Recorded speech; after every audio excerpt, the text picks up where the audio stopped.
All right, move over, villains of Arkham. We got a new hangman in town. That's right. Pour some glasses. Kentani. Tintani. Welcome back to the Almost Sideshow, ladies and gentlemen. My name is Adam, and that is Terry. We are down here breaking down the fourth episode of The Penguin, titled Kentani. You almost said Breaking Bad, didn't you? You almost said Breaking Bad. This I could tell. debuted I could October tell. 13th, 2024. This is this is actually a really cool episode. We get a lot of Really cool background information of Sofia. Really like this a lot. Yeah, it felt like it might have been a complete flashback episode, but then some pretty major stuff happens too. Mhm. I mean, let's hop into the synopsis so we can really talk about this thing. Mhm. So here we go. The Penguin episode 4 is entitled Cent'anni. If last episode was Vic's backstory, this episode is Sofia's backstory. Who was she? Is she the hangman? How did she end up in Arkham? In one word, Daddy. Sofia was a slightly damaged woman, active in a foundation about female mental health. The foundation is named for her mother, who Sofia found hanged from an apparent suicide when she was a small girl. When a reporter approaches Sofia to tell her how her mother's death is very similar to a series of suicides amongst girls working at Carmine Falcone's club, Sofia begins to question things. At Carmine's birthday party, Sofia is confronted by her father after Oz, then Sofia's driver, rats her out for meeting with the reporter. She is swiftly arrested once she leaves, framed for all the murders, including the reporter, and sent to Arkham after her family lies and says she is mentally disturbed. The news calls her the hangman, since the victims were hung after their death. Promised a trial after 6 months of evaluation, a corrupt doctor cancels the trial since she is obviously insane. The only member of the family that seems to care about her is her brother, Alberto. Thanks to her friendship with a non-corrupt doctor, Dr. Rush, Sofia survives the 10 years in Arkham. Fast forward to the present day. Oz is getting busted. And when he gets busted, we find out Oz is revealed in front of Sofia as playing both sides, and he is the one who killed Alberto. Oz goes into full self-preservation mode, disowns Sofia completely, and tries to mend the relationship with the Maronis before they kill him. Mm-hmm. Vic comes to rescue, and when Oz drives away, Sofia calls the only person she can trust in that moment, Dr. Rush. After cleaning up at his place, Sofia contemplates whether to keep fighting her family or to fly to Sicily like they want her to. What does she decide? She decides to go back to the Falcone house and enjoy a dinner with the whole family there before killing them all with a gas leak. She makes sure her cousin's young daughter survives and doesn't find her parents. She also makes sure Johnny Viti's window was left open. He wakes up to Sofia pointing a gun at him, requesting a chat. Interesting. Good synopsis. Good synopsis there, sir.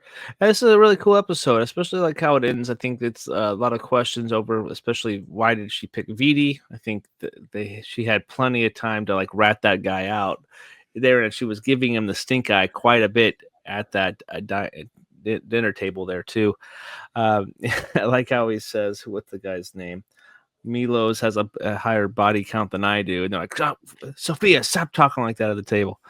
I thought that was pretty good line there. Yeah, that dinner sequence was pretty damn awesome. I like the flashback sequences. Magpie and that other insane Arkham prisoner. Pretty interesting characters. Dr. Vitus or Dr. Ventress. Yeah, another psychopathic doctor. I think we do get more flashbacks, though. I don't think she was there for 10 years. We basically saw the 6 month window. So I think we get some more flashbacks. I'm hoping anyway. Time will tell on that. But really solid episode. I liked how we got some Sophia backstory too. So something that we did want and predicted that was going to happen, getting some of her Arkham stuff. So good calling us. Yeah, well, you had been mentioning you wanted to know how she became the Hangman. Where did all that come from? And we got it, right? It was a ruse. It all was a ruse. Yeah, I liked the backstory too. It was a little jarring at first because you left the last episode on such a cliffhanger of, well, what just happened? Oz is driving off, leaves Sophia behind. What? Why? What is going on? And then you hop into this episode and go straight into backstory. Like, right, you get just a little snippet of everything was uncovered about Oz, right? Before Vic came into the rescue, and then Sophia passes out, and then you get the whole flashback. And so it's a flashback episode after what we just learned, like after what just happened. And so it was a little jarring. It took a second to recover, but then once you saw what you were learning, it was totally worth it. Yeah, and seeing how Sophia became the psychopath we now know, how she became known as the crazy one, when, she wasn't crazy at all, right? Mm-hmm. It was all a ruse.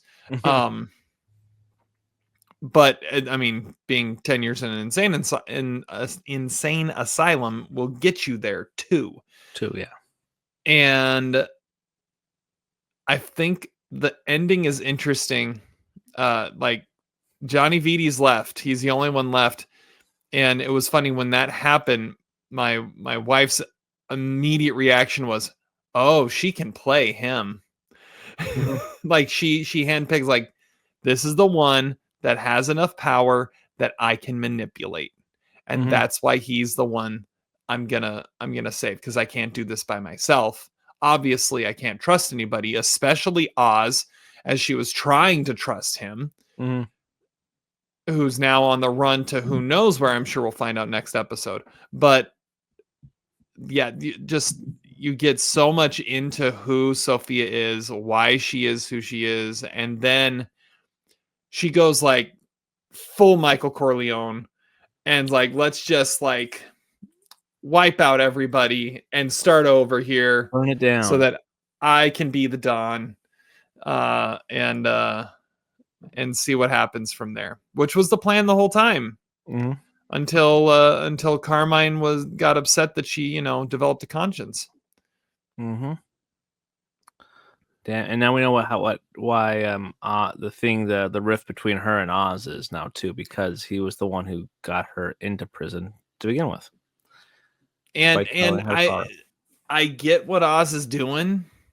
Like, he's out to protect, but also he's looking out for himself like he always does. It's a low-level employee just trying to get the boss's attention. It's like, hey, just letting you know, she's meeting with a reporter behind your back, like that. And that's all it took. And I could see it, like, to Sophia, like, he's totally Judas, but also to him, he's like, I needed to get the little bit of attention. And like you said last episode, I didn't know Arkham was what he was going to do to you. Mm-hmm. I thought, you'd get something, not that. Arkham for 10 years? What? Mm-hmm. That's not how that was supposed to turn out. Yeah. And you could tell he kind of actually felt bad about it because she treated him well. She was the only one that treated him well. Mm-hmm. So at the same time, when in a pinch, Oz is for one person, and that's Oz. And it'll be interesting to see if that changes, if Vic changes that at all. But yeah, we'll see. It'll be very interesting. What was your best scene? I think the dinner table scene, the toast and everything, definitely is awesome. My wife was marveling at her makeup. Her awesome eyeliner was actually really awesome. Her yellow dress was stunning. Her presence there, the way she how she eats her meatballs is also really fun and entertaining. Yeah, this was just a great scene. Like, I don't freaking care right now. You guys wrote a bunch of freaking letters that were all lies, other than Alberto. Alberto's the only one who did anything for me, and basically, you don't know what I'm capable of yet, but you soon will. It's gonna be the last thing you remember or not remember in some people's cases. So it's cool that she did bring out the daughter too, because the daughter's the innocent party there. Well, because she looked at the daughter and saw herself. Yeah, I was just about to mention that. Yeah, that's exactly what happened. But I liked that ending sequence, man. That this was just kind of cut, took a lot of people out. We really don't care about Milos or Uncle Luca. It's the Sofia show. How does she become the head member of this family, and how does she kind of control the patriarchy of what's going on in their little society there as well? So fantastic little stuff to see how she, like you said, and your tag does say, how she becomes Dawn Sofia.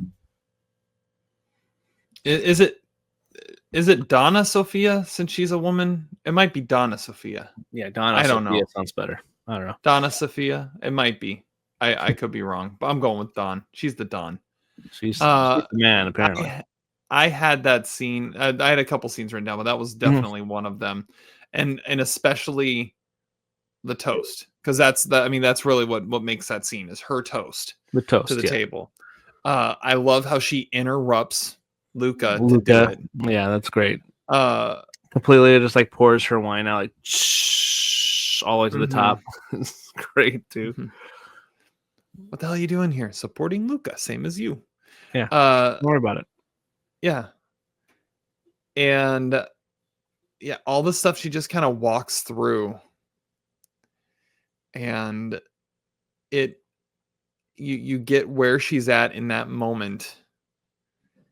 And she tells them what they want to hear, but means it in a completely different way, right? I know you're all anxious for me to leave. I hoped it would be different. It's obvious I don't fit in the family anymore. So tomorrow I'm starting a new life. I have hope. And then to new beginnings, right? Yeah. And to them, it's like, oh, good. She's going to hop on the plane to Sicily. She's going to do what she needs to do. She's going to get out of our hair, because the last thing we need is the crazy psychopath hangman hanging around this family much longer. But no. She's just going to kill the whole family and make it hers. Yeah. It's awesome. It's awesome. Cool. The other one I had written down was the opening sequence, when we see what actually happened, not from Vic's point of view. Yeah. And see how Nadia just completely throws everything at Oz. It's like, oh, you're here with Sofia? Well, let me tell her what's actually going on. We know about the drugs. Yeah, we know about the drugs. Everything is mine now. He's working with us, and he's the one that killed your brother. Surprise! And see how Oz squirms and tries to make nice, seeing that what's the winning side in this situation? Maroni's are the winning side in this situation. That's who I'm supporting. I'm going to say everything I need to support them. Just guts you, right? And the look on Sofia's face as he's doing, it's like, you son of a bitch.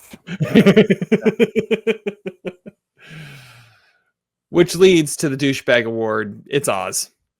Oz is the douchebag in this whole thing. That's who I have, just for that opening scene alone. Oz is the douchebag in this episode. You're right. Yeah, that makes sense. And I mean, he rats her out, which I think is not necessarily a douchey move, but the way he just completely turncoats when the turntables turn. Yeah, that's the douchiest moment of the episode or the whole show so far is that scene. I guess to say somebody different, Dr. Ventress is pretty douchey. He's like, Oh yeah, yeah. I'll be your doctor. Yeah, we'll take great care of you. Oh, Hmm. so then makes you wonder, like, did Magpie, was she there to like See that to how much of it is in her head at this point? get That's all. electric shock Oh. therapy? And Dr. Rush, I know we saw him before. Theo Rossi's character. Cool to see get a little bit more on him, even though he comes across like um, Stockholm syndrome's the other vice. What's the vice? What's the opposite of Stockholm syndrome? Where does the doctor falls in love with like the patient? Oh, You know what I I'm don't saying? know. But whatever Yeah. that is, that's what it's. That's what I get. Those kind of vibes. Like he has the hots for Sofia But it's kind of Stockholm syndrome too, in a way. Yeah, because you can see that she has a trust of him, and he was helping keep her there, but also, I mean, he was like the only one that saw her. and also like one that she actually trusted and understood. Like no, Dr. Rush wouldn't do that. Yeah. And he didn't do from what you gather, he didn't do any of the stuff that was really harmful. Mm. Um malicious, I would say. No, he even says like, do you think like she? What happens if she's in? He's like, quiet, Doctor Ventress. He's like, yeah, it Mhm. probably is, but we don't get paid because we're getting paid by Falcone to do this to her. That's how I And took it. he even left, right? He left Arkham. It sounded like Yeah, before her time was even up, yeah, it sounded like that. Yeah, that's a good point. because he's like, I can't be a part of this anymore. Hmm. Hmm. Stickman. Well, I'll go first because my Stickman's Dr. Rush. Yeah, good one. I mean, he's definitely got something going on there, and being a young attractive doctor in a ward full of crazy women. Yeah, that's true. Um, I jokingly already said this line. Milos has a higher body count than I do. I think that's the wordplay. But Luca is my stick man because have you seen Wife 3? Can you say Ukraine.com or whatever the country? Um, Well, isn't wife 3 the one that's the one Vita. that Yeah, VD's VD. sleeping with? Yeah, that is true. But still, uh, yeah, I mean, you it could say VD because he was sleeping with her and he's the only one capable of still getting it up that is true. That's a good point. because everyone else is dead. Yeah, that is true. He did wake up. Yeah, nobody else did. Dead. They're all dead. Yeah. Quoting Mission Impossible. Tom Cruise, baby. Yeah. Definitely Best a new dead face. reckoning. Yeah. Best new face. Okay, so we did get an answer question about Mark Strong. Remember how we said like first episode, like why do they recast, him to just be a dead corpse? Oh, we got a reason why. He had to Yeah, come back. He had to he had show to come. something. But I don't have Mark Strong. I have Nadine Malouf.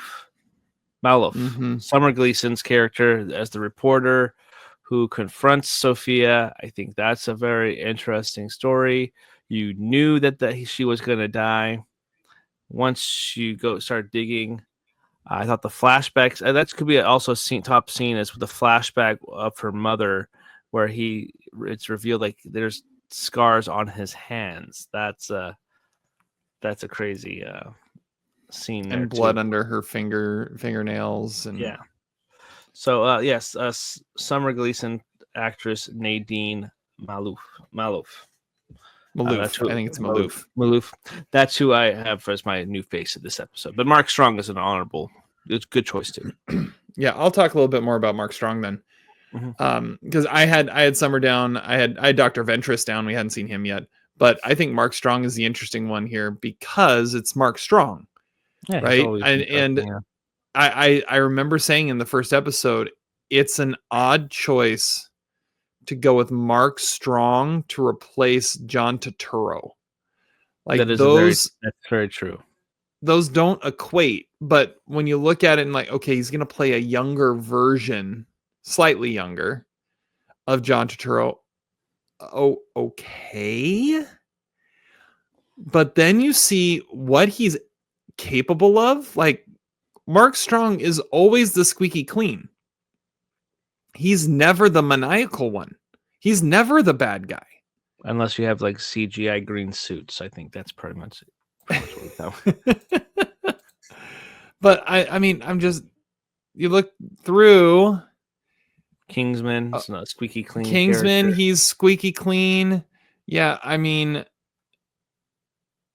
he was in Tar. I forgot he was in Tar. Cruella, he's clean. 1917. I don't remember. I haven't seen any of the Shazam movies, but he's in those. He's the villain in those movies. Oh, he's the villain in Shazam. Okay. Yeah.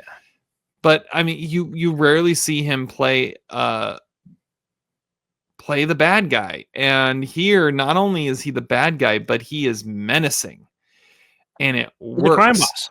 It works. And it works, I think, in a different way than you would see Turturro play it too. Turturro would have his funny quips. That's how he played it in the Batman movie. Like he had his Turturroisms. Like he had that like little cackle every once in a while. And if I remember correctly, he has maybe popped a couple jokes. Strong really doesn't do that. His very like, I'm in the mafia. This is my Godfather persona. Mm-hmm. I wear my sunglasses at night and indoors. I don't care. Mm-hmm. That's what I do. Well, and especially as he's gotten older, Turturro has kind of turned into like Christopher Walken light, right? Where he's got this persona to him and it's kind of loose, and that's just who I am. Mark Strong has this intensity in everything he does, and bringing that intensity, especially into the scene where he's like, "How could you do this to me? How dare you betray the family?" And seeing how he can turn on a dime like that, like I don't think it would have been as scary coming from John Turturro. So I think Mark Strong was such a cool pick for that. Yeah, no one messes with the Jesus. Yeah, don't. Mm-hmm. Yeah. Mm-hmm. There you go. Yeah. All right, best weapon of the episode. A fork. It's got to be a fork. Be a fork. It would be carbon monoxide, but that's too easy. A fork is get your hand bloody. She didn't get her hands bloody in this time, but the other person did. Just took her own life. Yeah, a little bit. You got blamed for it too, probably. So, yeah, that's you could say rope essentially too, but we didn't. But rope wasn't a weapon. It was a framing device. It was a framing device. Yeah. So you could say Carmine's hands. Yeah, but no, fork's the right answer right here. The fork is the right answer. Yeah, fork. It is. All right, comic book man. Okay.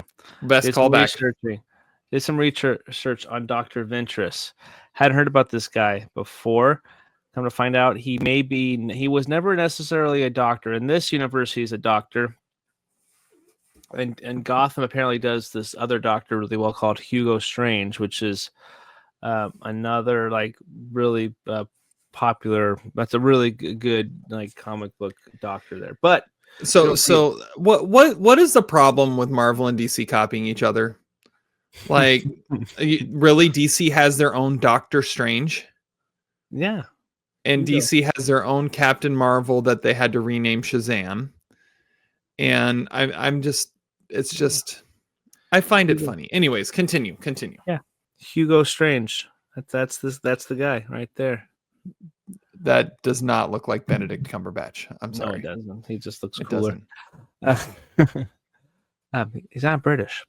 So Dr. Ventress wasn't necessarily, but there was a guy named Ventress in the comics. He was an inmate at Arkham who broke out, escaped the first day, shattered like a mirror to distract the guards, and he was known as the Mirror Man.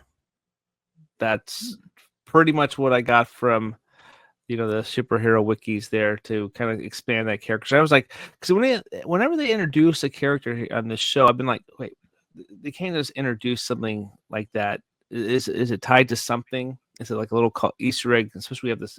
I'm like, I want to research the new character's name. So, Ventress, that's pretty much what I got from that character. So it's a kind of a new character, but it's also kind of maybe a reimagining of a character, if you will. So Mirror Man. Well, and it's one of those where they definitely named him that as a callback to the comics. Someone, Arkham adjacent. Mm-hmm. So I like that. So the inmate's now running the nut house too. Because he's see that idea of it. Interesting. I always love the little quips, the little nuggets you can pull out. Yeah, I try to find something which is cool. So I actually found a nugget for another character we've already seen that I didn't pick up before, which I'll once we see that character again, I'll mention it. So okay, it could tie into the Batman too. Who knows? We'll see. That's one of the things I've been avoiding spoilers because we're now a week and a half. I think when we're recording this, a week and a half removed from the finale playing. But yeah, I don't I've been know avoiding anything. The spoilers. But Yeah, one of the things I have seen is that they're starting to talk is like, all right, so now how does all of this? What does it all mean for the Batman 2? Yeah. Well, we can talk a lot more about that once we get through four more of these. Yeah, we're halfway through this. Can you believe that? And it hasn't been a year. It's crazy. And it hasn't been a year. All right. Favorite minor character / henchman. Got to go with Alberto here, hands down. I didn't like this character at first, but Alberto definitely steps up here in a big way. He's the only family member that fought for Sofia. The lawyer really didn't fight for her, but Alberto was the only person who got to visit after the 6 months. Alberto was there. He was the only one that didn't write a letter. So Alberto, say what you will about the guy. Not a douchebag in this episode, but favorite minor character. That's good. I like that. I wrote down Magpie. Yeah, she's who's a really fascinating minor character. It's that character you always see when you're in the crazy house, right? It's callbacks to inmates and Silence of the Lambs. It's callbacks to One Flew Over the Cuckoo's Nest. I mean, you have that character. Oh, it is interesting. Yeah. But you also have that. Wait, is she a henchman?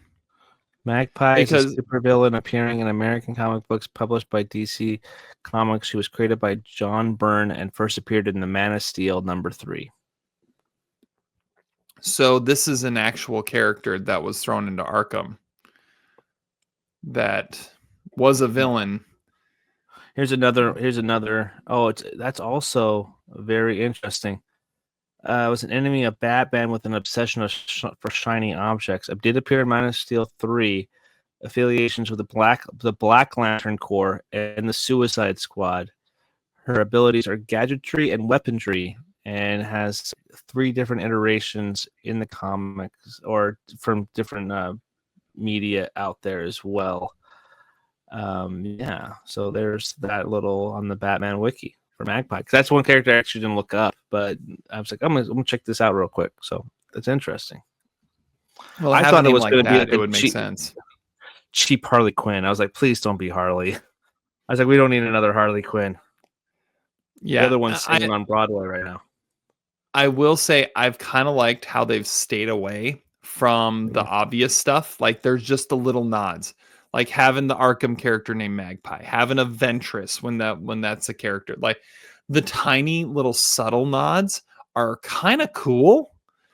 Yeah, and the ones that unless you know what you're doing, like you obviously do, or you know where to research, you don't catch them. It's so you can just enjoy this as a fun crime show.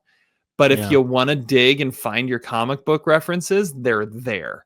They're there, and that's cool. I picked Magpie not even realizing that. I just thought she was an interesting character, and then Sofia literally destroys her with her bare hands. Yeah, didn't even realize either, because I'm like looking at it. I just typed it in as you were talking about Magpie, and that popped up. So that's kind of interesting. Yeah, I like that character too. She's definitely she's obviously an easy comparison because it's a blonde inmate who's talks really high pitched and kind of crazy, like Harley Quinn's Margot Robbie's specific version, I would say. Without saying the word pudding or or anything like that about Joker. But I do like how the show isn't going like the obvious route. Like you don't see the name Dent, you don't hear Joker, you don't see you. They mentioned Riddler once, but it makes sense because we have Riddler here. You The have to world is set mention up him because it's set up because of Riddler. So I like how we're not getting the big like a name dropping characters. So I like how it is the subtle nods. I think eventually we should get something like at some point because the world is this world is ripe. It has such a great rogues gallery of villains and characters that you can pull from the Batman. So we may get some, but you also don't want to be hamstring to like doing countless cameos because what are you, Marvel? No. I'm looking here. IMDb trivia on the episode. Apparently this whole episode, the backstory of Sofia was inspired by Rosemary Kennedy, the forgotten and hidden sister of John F. Kennedy, which is interesting. And Cent'anni means 100 years. It is often used as a toast, and it is also used in The Godfather. So Don Sofia works. That plays. It does work. All right. Best line. She is the hangman. That's what they're calling me. Yeah, that's pretty much what I got. I always forget to look up for this one, but I've got a good one here. And I'm changing my my headline for this one. Well, you have a dick, so you're eligible for a promotion. No, that's of course that's the winner. That's a great one. That plays. Yeah, that was a great line between Sofia saying it to Oz. It's like, well, it makes sense. You have a dick. You're eligible for a promotion. Yeah, that's a good one. Yeah, I like that one. That's the winner. So that might be the best line of the show so far. When you get like unfiltered Sofia, that's the best we get. I think that's the best we get. All right. Any problems with the episode? Sofia, you're going to be in solitary confinement where we can observe you. Then immediately goes out to the lunch hall. Yeah. That's pretty much what I had. That's all I. That's fair. Yeah. There was so much wrong with all the Arkham stuff. So much wrong. But it's Arkham. So it's like home. Most relatable moment. Taking time for yourself. Just taking some time for yourself, enjoying the little things, having a casual stroll with your gas mask on, that type of stuff. Just casual time for yourself. That's fair. Yeah. The one I thought of was the feeling of defeat when your finish line is moved. Like and I'm thinking of the moment when she's meeting with Alberto and it's like, I did my 6 months, now I get my trial. And he says, you're not getting your trial. The doctor said you don't deserve one. And just that defeat on her face. And I've had that before where it's like, okay, I just need to make it to here and then I get a break. And then something happens like, no, actually don't get a break. You got to go a little bit longer. And it's like, I needed that. I don't need this. And I get that. Totally get that. LVP. LVP, probably being framed for your father's crimes. I think that's pretty. That does suck. Yeah, that's pretty bad. It's pretty bad. It's a bummer, man. It's a bummer. It's a bummer. I'm going. LVP is Milos. Because for him to have to be the punchline of the body count joke, I think Milos has a bigger body count than I do. I mean, you could have cut to him and he'd be like, "I'm right here. I'm standing right here next to you." Yeah, and I'm gonna be sad not to see James Mario, Sergeant Perconti on here anymore. now that he's been gassed. So Gassed out, yeah. MVP. Greenhouses. Yeah, just sleeping under the stars of the greenhouse. And that was a good memory for her too. So having that there, I think it's a good thing. So greenhouse. Yeah, they're going out there, and I'm like, what are we doing? Like The poison ivy theory still plays. What plays. what plant in that greenhouse did she put in the cake? Like that's kind of where I was at. Now, all right, my MVP, it's Sofia. It's Cristin Milioti. Like she again shows that she's got gears that no one knew she had. She's by far one of the best television performances I've seen. And she better be getting like a Golden Globe nomination for this. Her and Colin Farrell both deserve one from the half of the show we've seen so far. Yeah, agreed. I'd love to see it. I'd love to see it. Heck, I might just nominate her for Pinot. You can't do that. It's a show. Like that's like that. We actually nominates mountains. It doesn't matter. This is true. Yeah. Zach nominates mountains and goats and Danny Trejo in that Regal commercial. And he nominated a Regal commercial. That is true. Yeah, we're not doing it though. But those are the BS categories. Like those don't really count. Yeah, that's true. All right. So we'll talk about what we're doing next, or what we think is going to happen next. Count. But let's look at our POI, our put on ice body count index here. All right. So right now, in the lead, I'm going to say is Carmine with 8 that we know of. Good because Sofia says she was charged with 7 murders. And then you add the mother in, that's 8. Mm-hmm. Yeah. That we know of. And because there's that we know of, I'll put him in the lead. Sofia, though, also has 8. We tried to count exactly how many got gassed. And you and Sofia. Combine that with Magpie. And we put her at 8. So did she have kills before this, though? She did. She did. The Cal. I think was her only kill. Yeah. So Cal, and then we're trying to count. There were 6, I think we counted, because there were the 2 bodyguards. Yeah, there was 2, 2, 6. Yeah. Yeah, the 2 bodyguards, Milos, and Milos then and the guy behind it too. There was the 2 bodyguards, Milos and the guy behind him, then Luca and his wife, and then the other person, and then the cousin and the wife. So that's 8. 8 right there in plus the house. Magpie, plus the guy, so plus that's 10. Cal. So she's at 10. Yeah, she's at 10. So Sofia, we're gonna say we'll put Sofia in the lead. I think she's earned it. She needs to be above her father. Mm-hmm. That's something. So Sofia's in the lead at 10. Carmine 8 that we know of. Oz is at 3. Luca's at 1, and staying at 1 because he's dead. Irvad at 1 and staying at 1 because he's dead. Vic remains at a level 0 for losing a half and then gaining a half. There are 2 debatables that I still think are just like incidental fire on the thing, and then of course the Riddler is yes. That crazy. The only one that we're not really counting here is because that was a suicide. That's not really a. Yep, that doesn't count. Yep, I mean you can't put yourself on ice, like that doesn't count. Yeah. You're more like all right.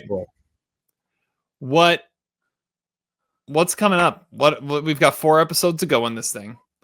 The amount of stuff that's happened in these first 4 episodes is insane. Especially considering we've had 2 like character development episodes and still advancing the plot the way we are.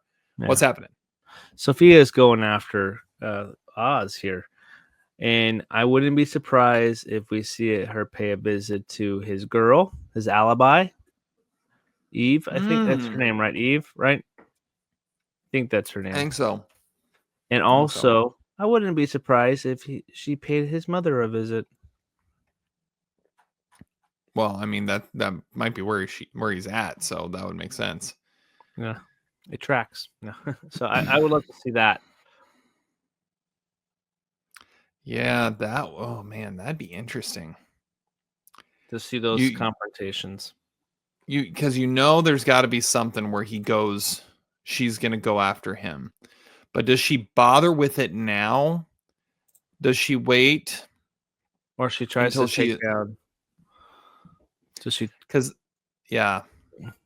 Are we gonna get like the battle of the families, but it's gonna be Sofia versus Nadia? I mean, it kind of has to be. They're the two that are on the outside. on the active roster outside. Yeah, on the active roster outside. So that could be a fun, like, What those are they two. using? What are they using BD for? Obviously, it's just like kind of inspiration to the troops because him and Sofia are the only ones. I mean, he's the one that understands how the business runs. Mm-hmm. I mean, she kind of needs him. So I can, and he's manipulatable, which they've already showed, right? He's the one that got the triads in on Bliss just by making a phone call. Yeah, true. And it had to be like, she's like, I need him, and I can play him, I can use him, and he's gonna go into self-preservation mode. Just maybe not quite as deep as Oz does, but yeah, I'm curious to see. Like, I think this next episode we're gonna see Oz kind of in hiding, in seclusion, trying to figure out how he's going to get back in both Graces, because he needs to get Nadia back in his pocket, and he needs to get Sofia back in his pocket. And what's it going to take to do it? Because he's not giving up on this thing, right? Bliss was his way of being a made man, and now Sophia's taking out the whole family. Sophia's calling the shots. And how's he gonna get back in? How's he gonna do it? And will Sofia let him? I don't know if she can forgive the Alberto of it all, though. Yeah, that is true. That's the hard part. Mm-hmm. Unless he says it's Vic, which I hope not, because I like Vic too much. But see, that's the other thing is, that's what he would do, though. Will Vic finally melt that frozen heart of the Penguin and be the one that's like, I can't throw the kid under the bus. Mm-hmm. I will throw anyone else under the bus to save myself. I can't throw the kid. Mm-hmm. I could see that. I could also see it not. I don't know. Yeah, I like it. Alrighty. Well, a lot of things to ponder before we hit our next episode. Episode 5 already coming up. I'm kind of nervous now. Yeah, it's getting weird. I know Oz is a little nervous, for sure. He may be a little maniacal and might be laughing, but he's nervous on the inside. You're cold-blooded there, Oz, but Sophia's coming for you down the line. So until next time, my name is Adam. That is Terry. Make sure you guys stay tuned for all our future Penguin conversations by liking, sharing, and subscribing on the video and checking out our podcast at Almost Sideways Movie Podcast. Until next time, we'll see you later.